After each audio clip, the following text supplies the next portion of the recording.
bad shot si Inday Sara.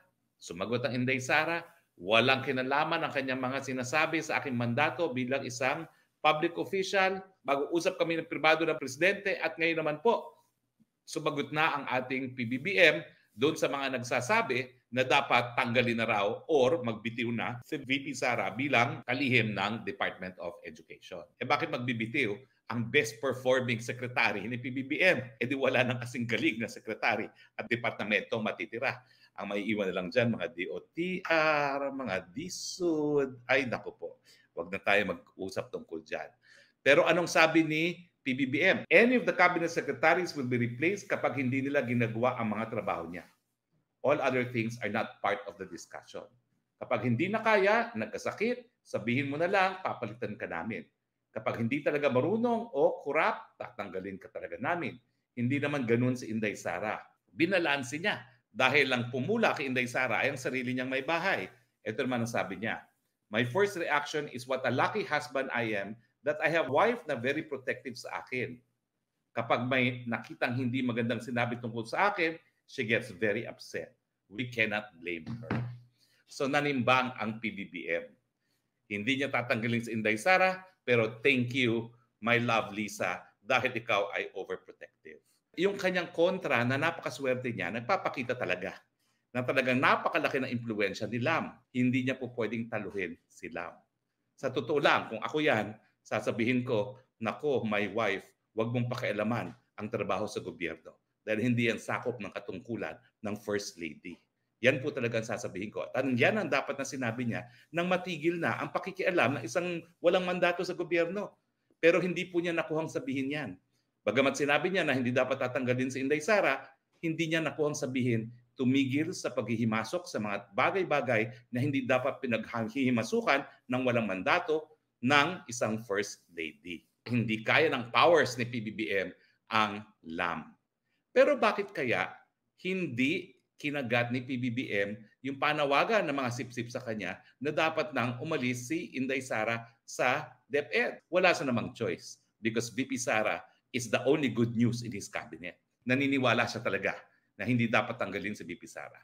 Well, I give him siguro 50-50 na naniniwala talaga siya na after all, sila ay nangampanya together, siya ay kinampanya siya para maging presidente at siya ay best performing, hindi talaga dapat tanggalin. Politika po si PBBM.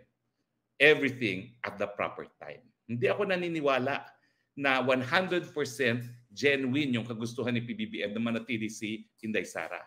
Alam niya na eventually kinakailangan tanggalin si Inday Sara sa kabinete pero hindi pa panahon. So ano kaya yung panahon na inaantay nila? Well, sila lang ang nakakaalam niya. No? Siguro hindi pa sapat yung mga demolition job kay VP Sara.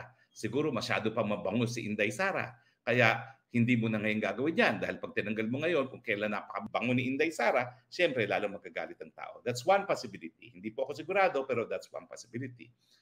Another possibility is, alam niya na darating naman pa doon na magbibitiw ng kusa si Inday Sara.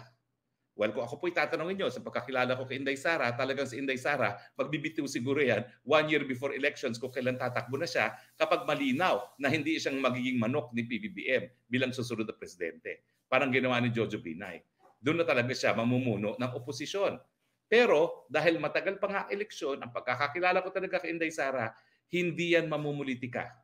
Yan ay magtatrabaho kahit doon pang sabihin nila at sinusuklian naman siya ng taong bayan sa pagkilala na siya talaga ang best performing cabinet secretary. A third possibility is, may plano na sila ng kanyang pinsan na kapag hindi talaga umalis si Inday Sara, i-impeach na lang nila.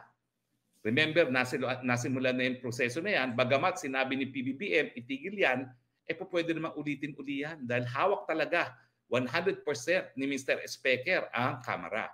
Ang hindi lang nila hawak ay ang Senado. So siguro gagawa pa sila ng mga hakbang para mahawakan ng mga senador para kung hindi magbitiw si Inday Sara, miski siya ma-impeach, hindi naman makukonvict sa Senado, gagawa muna sila ng paraan para makuha nila yung boto ng mga senador. Well, abangan din natin ang midterms election kasi syempre, pwedeng maparami ang mga die-hard Marcos supporters sa Senado. Pero I doubt it. Totoo na kapag midterms election, talaga administrasyon napapahalal niya yung gusto niyang manalo sa eleksyon. Pero sa sama ng ekonomiya at sa dami ng problema at saka pag pumutok talaga ang gera, I doubt kung mananalo ang mga manok ng administrasyon. Pang-apat, fake lang siya. Pero ako naman, in all fairness to PBBM, meron naman talagang 50% sa kanyang puso na ayaw niyang umalis si Inday Sara dyan. Pero I will not give him any more credit than 50%. Dahil alam ko bilang politiko, kinikilala rin niyang banta si Inday Sara sa kanyang administrasyon. And let's face it, nag-aantay lang siguro ng tamang panahon at tamang oportunidad para sibakin si Inday Sara Duterte.